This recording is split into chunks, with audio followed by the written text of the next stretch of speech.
After 17 hours without sleep, your brain is legally impaired, not a little foggy, legally impaired. The same way it would be if your blood alcohol level hit 0.05. And most of us walk into work like that every single Monday morning. By the end of this, you'll understand exactly why. Think about the last time you drove to work on 4 or 5 hours of sleep. You probably felt fine. Mostly. A little slow, maybe. But here's what was actually happening in your brain. You're making the same kinds of errors a mildly drunk person makes. Delayed reactions, worse judgment, trouble reading other people's emotions. The scary part? You didn't notice. That's the cruel trick of sleep deprivation. There's no stumbling, no slurred speech, just a quiet, invisible fog that makes you worse at almost everything, while your brain insists you're totally fine. And the gap between how impaired you actually are and how impaired you think you are, that gap is one of the most dangerous things about modern life, because we have built an entire culture around it, a culture that calls impairment discipline. So let's start with the science, because this is genuinely wild. In 1997, researchers Dawson and Reed published a landmark study in the journal Nature. They tested people at different stages of sleep deprivation against people at different blood alcohol levels. After 17 hours awake, performance impairment matched a blood alcohol concentration of 0.05%. That's the legal driving limit in most of Europe and Australia. After 24 hours awake, impairment matched 0.10% BAC, legally drunk in every country in the world. Not metaphorically, measurably. What they actually measured was something called psychomotor vigilance, your ability to respond quickly and accurately to things happening around you. Reaction time errors, lapses in attention, moments where your brain just stops registering something important. All of it tracked almost perfectly with the alcohol equivalent, point by point, hour by hour. The longer you stayed awake, the more impaired you became, on a curve that looked almost identical to a rising BAC. Now, think about what that actually means in practice. We have laws against driving drunk. We have social stigma around showing up to work drunk. But showing up having slept 4 hours? Completely normal. Celebrated even. There's a whole culture of sleep deprivation as productivity that is essentially encouraging people to work impaired every single day. Here's what's actually happening at the neurological level. When you're awake, your brain accumulates a chemical called adenosine. The longer you're awake, the more it builds up, suppressing alertness and slowing your processing speed. Sleep clears it out.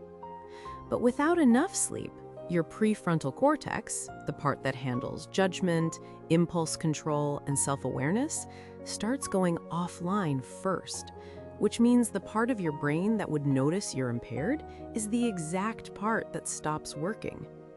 Sound familiar? That is exactly what alcohol does to your brain too.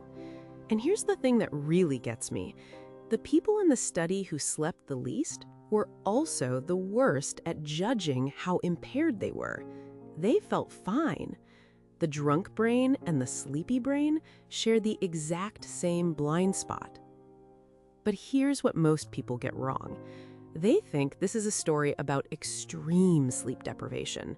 All-nighters, shift workers, new parents surviving on nothing. But the research tells a very different story, and it hits much closer to home than that.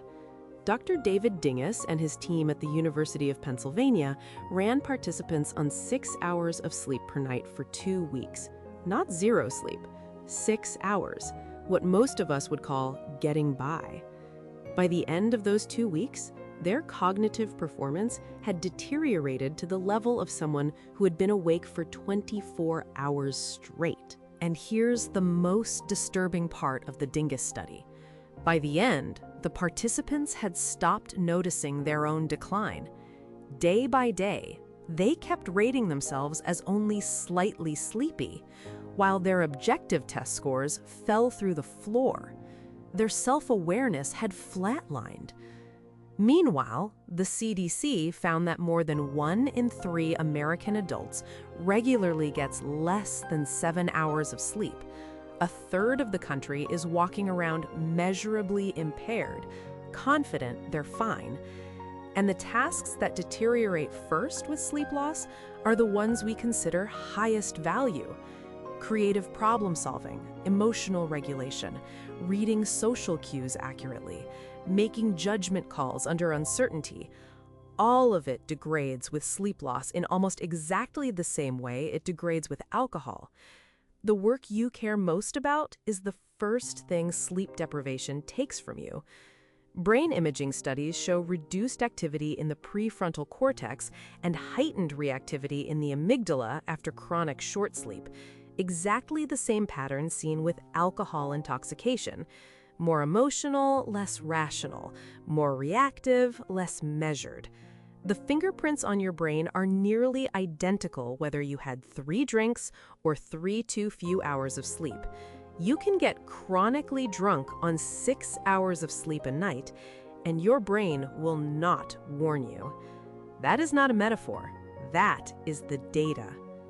Sit with that for a second. So what do you actually do with this? Knowing you are impaired is only useful if something changes.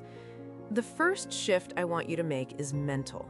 Treat low sleep the same way you would treat a drink before something that matters.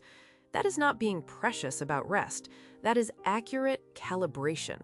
That is you respecting your own brain. Step 1. Anchor your sleep window. Going to bed and waking at the same time every day, even on weekends, helps your brain's adenosine system reset properly.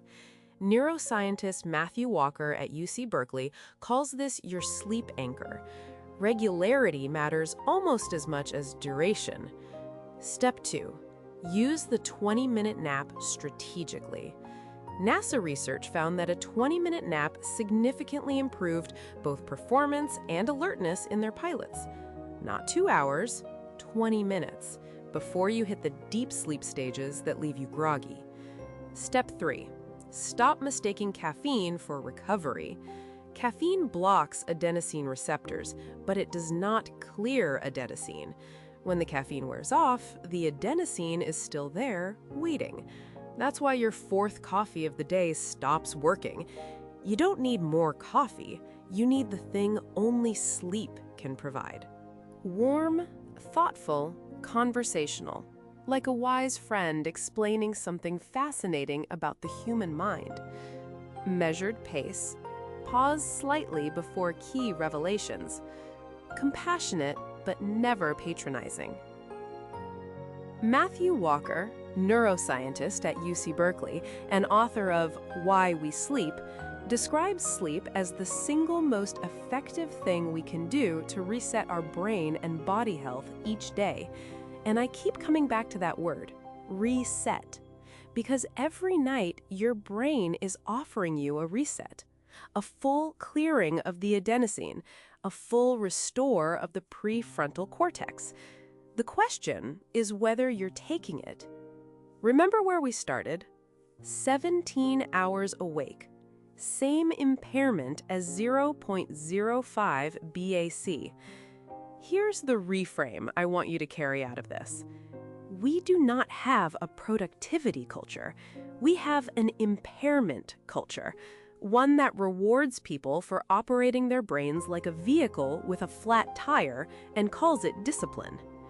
Sleep is not the thing you do when the work is finished. It is the thing that makes the work worth doing.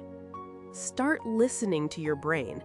If this hit close to home, the video on why your brain catastrophizes at night goes deeper into what happens to your emotional regulation when you are underslept. It connects directly to everything we just covered. Hit subscribe if you want more of this.